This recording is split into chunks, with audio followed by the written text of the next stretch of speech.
भूत खाई दौरान आम से उपरको पड़ाऊँ आप उपरको माने एडी रास्ता अच्छे आप गाँव में रास्ता ना वर्षा सीजन हईराण केमती नौच ए खटरे गोटे धरिक मनुष्य को नहीं मेडिकल निया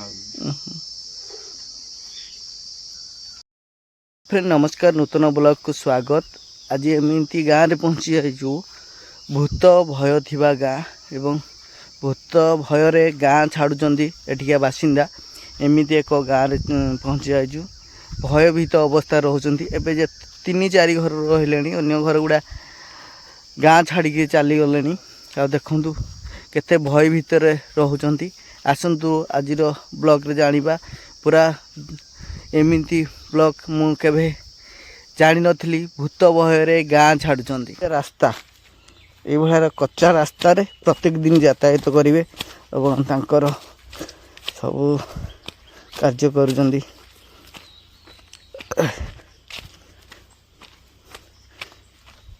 देखिपे कौ अवस्था रे से रोचंती आप देखिले भी आश्चर्य लगे।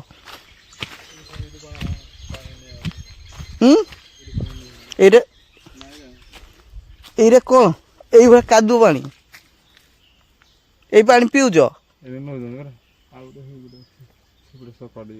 देखो ये कादुआ पानी पानी ही तांकर जीवन जीविका झर फिटुच ये एत अपरिष्कार पानी पीउज भाई केते वर्ष लानी ये रोच बहुत वर्ष कहला 30-40 वर्ष भाया जे पानी विषय क्या जन विषय एत पानी तो सप्लाई पानी तो कहीदे पाइप लाइन रे आसो बोली जे आसी ना पठे ना 3 घर बोली पठे ना 3 घर रोच हाँ 3-4 घर बोली पानी पाइप एत दूर जाई हेबनी कहला जे बंद कर देजंदी रास्ता केंदी मनकर ज्वर पड़ले केमती यातायात कर रास्ता तो हिंदी नाही हिंदी असुविधा किंतु रोगीटे जब ज्वर होला केमती नेबा आनिया करछ को हिंदी बुहा बोही करी खटरे हां खटरे तापर मेडिकल नौछ मेडिकल ताको ऊपर एम्बुलेंस को फोन करी ऊपर को आनी करी ताको खटरा नहीं करी ताले मेडिकल निया हो जो एरी सरकार किछि सुनुनी तुम कथा ना सरकार काई किछि करिनी बरा सब किछि तो कोड आनथलो भाई से बिलो आडू एरा केंदी लागे सब हिंदी ये पानी पानी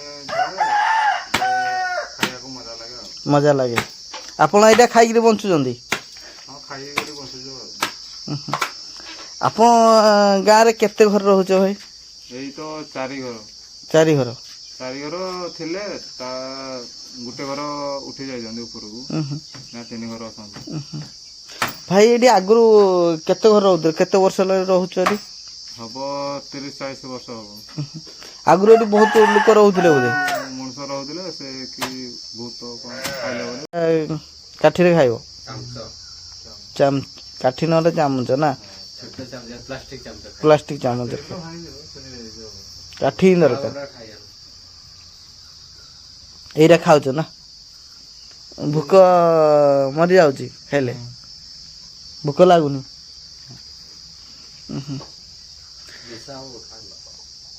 निशा हुए कि आ कहउछंदी निशा हुए बोली कांदिबे जो टाइम रे मरबे हे टाइम रे कांदिबेनी कोन भाई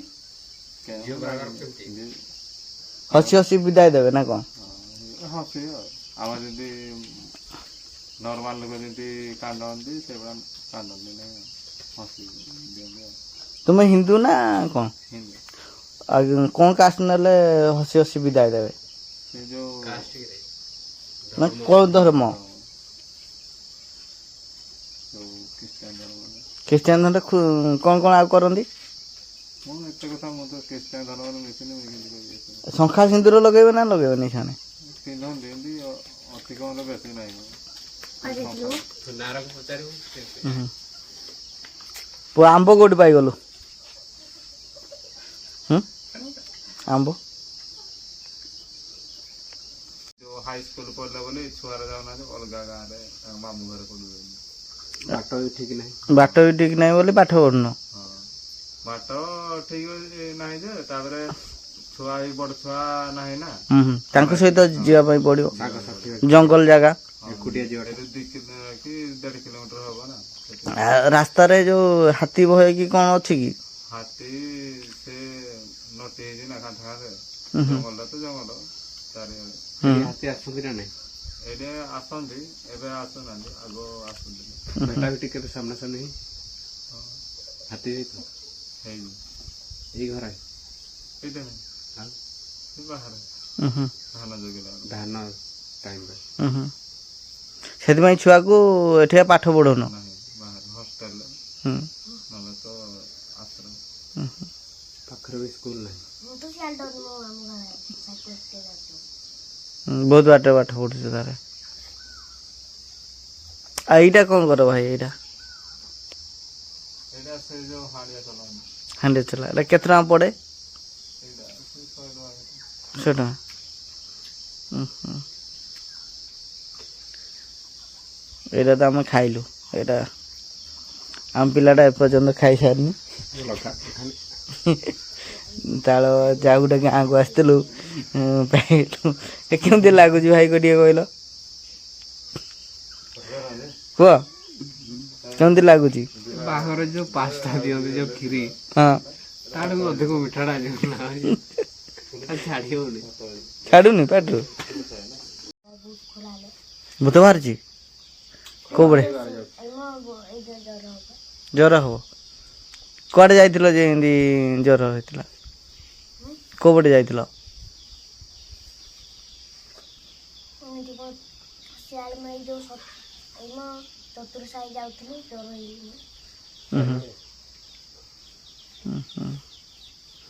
ଜଙ୍ଗଲ ଭିତରେ ରହୁଛୁ ଆଉ ଜଙ୍ଗଲ ଭିତରେ ଇଆଡେ ସିଆଡେ ହବନି ଖରା ଟାଇମରେ?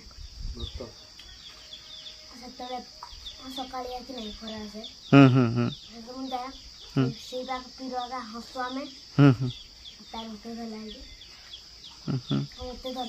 ହୁଁ ହୁଁ।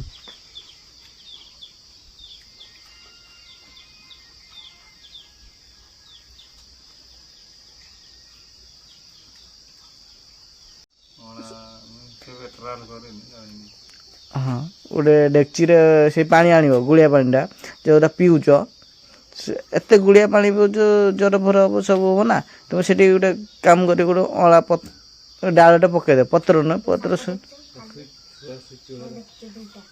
ପକେଇଦେବ, ଦେଖିବ ସଫା ହେଇଯିବ ପାଣି। ଅଙ୍ଗନାବାଡ଼ି ଦିଦିକୁ କହିବ ବ୍ଲିଚିଂ ପାଉଡ଼ର ଟିକେ ଆଣିବ, ସେଠି ପକେଇବ।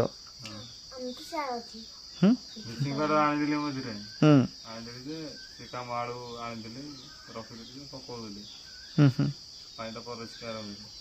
ପରିଷ୍କାର ହେଇଯିବ। ହଁ ପରିଷ୍କାର, ଯିଏ ଖାଇ ଯାଇନଥିବ 3-4 ଦିନ ବାସ୍ନା ନିହାତି ହବ, ତାପରେ ଭଲ ଲାଗିବ। ପାଣିଟା ବି ନିଗଳ ହେଇଯିବ।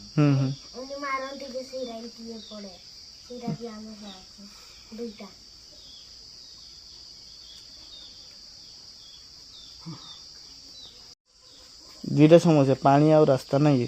ତ ପାଣି ଆମ ରାସ୍ତା ହେଇଗଲେ ତୁମେ ଭଲସେ ଚଳିପାରିବ ତ? ପାଣି ଆଉ ରାସ୍ତା ହେଲେ ଭଲ, ଯିବାକୁ ସ୍କୁଲ ପଢ଼ିବାକୁ, ରାସ୍ତାଘାଟ, ମେଡ଼ିକାଲ ସୁବିଧା ସବୁ ଚାଲିବାକୁ। ସେ ଦୁଇଟା ହିଁ ବେଶୀ ଇମ୍ପୋର୍ଟାଣ୍ଟ, ନହେଲେ ତ କିଛି ନାହିଁ।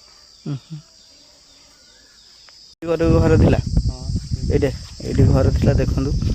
ଆଉ ଏ ଘର ଆଉ ନାହିଁ, ମାଟିରେ ମିଶିଗଲାଣି। ସେ ଆମ୍ବ ଗଛ ମୂଳେ ଘର ଥିଲା। ସବୁ କ'ଣ ପାଇଁ ପଳେଇଲେ? ସବୁ ସେ ଭୂତ ଡରରେ ସବୁ ଉଠିକରି ପଳେଇ ଯାଇଛନ୍ତି। ଏ ପାଖାପାଖି ଆଉ ରହୁନାହାନ୍ତି ଲୋକ? ନା ନା, ଆଉ ସେ ସାଇଡରେ ଥିଲା, ସେପଟେ ବି ଥିଲା? ହଁ ସେପଟେ ଗୋଟେ ଥିଲା, ସେପଟେ ବି ଉଠି ଯାଇଛନ୍ତି ସବୁ। ଏଠି ବହୁତ ଘର ଥିଲା, କିନ୍ତୁ ଏଇଟା ଗୋଟେ ବସ୍ତି ଭଳିଆ ଥିଲା। ଆଉ ସେ ଗାଁ ଲୋକ ଭୂତ ଭୟରେ ଏ ଅଞ୍ଚଳରେ ଆଉ ରହୁନାହାନ୍ତି, ଛାଡ଼ିକିରି ପଳାଉଛନ୍ତି। ଆଉ ଏଠି ସୁନସାନ ଗାଁଟି ହେଇଯାଇଛି। ଆଉ ସେପଟେ ଦେଖୁଥିବେ 3-4 ଘର ହିଁ ରହୁଛନ୍ତି, ଦେଖନ୍ତୁ ସେପଟେ। ଆଉ ଏ ପାଖାପାଖି ଆଉ ଘର ନାହିଁ। ଏଇଠି ଗୋଟେ ଘର ଥିଲା ବୋଧେ? ଏ ପାଖାପାଖି ଆଉ ଘର ନାହିଁ। ସୁନସାନ ଜଙ୍ଗଲ ଭିତରେ କେମିତି ରହୁଛନ୍ତି। ଆପଣଙ୍କୁ ଆଉ ଭୟ ଲାଗୁନି ଭାଇ ସମସ୍ତେ ଛାଡ଼ିକିରି ଗଲେଣି ଆପଣ? ଉପରେ ଜାଗା ନାହିଁ, ଆଉ ଜାଗା ବି ଖେଳି ଏଠି ଘର ଦ୍ୱାର ସୁବିଧା ଟିକେ ନାହିଁ, ଏମିତି ପାଣି ବାଟ ଟିକେ ସୁବିଧା ନାହିଁ, ନହେଲେ ତ କାଠ ପତ୍ର ସବୁ ସୁବିଧା ଅଛି। ଯାହାଫଳରେ ଏଠି ଡର ଭୟ ହଉ ପଛେ ବାଧ୍ୟ ହେଇକିନା ରହୁଛନ୍ତି ଆଉ ରହିବା ପାଇଁ ବାଧ୍ୟ। ଆଉ ଦେଖିପାରୁଥିବେ ଏଇଭଳିଆ ଏଇ ଆଗକୁ ଚାଲନ୍ତୁ ଦେଖିବା, ଏଇଟା ଗୋଟେ ଘରଟେ ମଧ୍ୟ ଥିଲା। ଆଉ ଏଇଭଳିଆ ଗାଁଟି ଏଠି ପୁରା ବସ୍ତି ଥିଲା ଏଇ ଅଞ୍ଚଳରେ, ଆଉ ଏପଟେ ଆଉ ନାହିଁ। ସମସ୍ତେ ଭୟଭୀତ ଅବସ୍ଥାରେ ସମସ୍ତେ ଯାଉଛନ୍ତି, ଗାଁ ଛାଡ଼ିଦେଲେ। କେତେ ବର୍ଷ ହେଲାଣି ଏଠୁ ପଳେଇଲେଣି ଗାଁ? ହବ 20-30 ବର୍ଷ ହେଲାଣି ଏଠୁ ଗାଁ ଛାଡ଼ିକିରି ପଳେଇଲେ। ବଡ଼ ବସ୍ତିଟା ଥିଲା ବୋଧେ। ଆଉ ଦେଖନ୍ତୁ ଏଇ ଜାଗାରେ ବି ଘର ଥିଲା, ପଥର ଦେଖୁଥିବେ କେମିତି ପଡ଼ିଛି।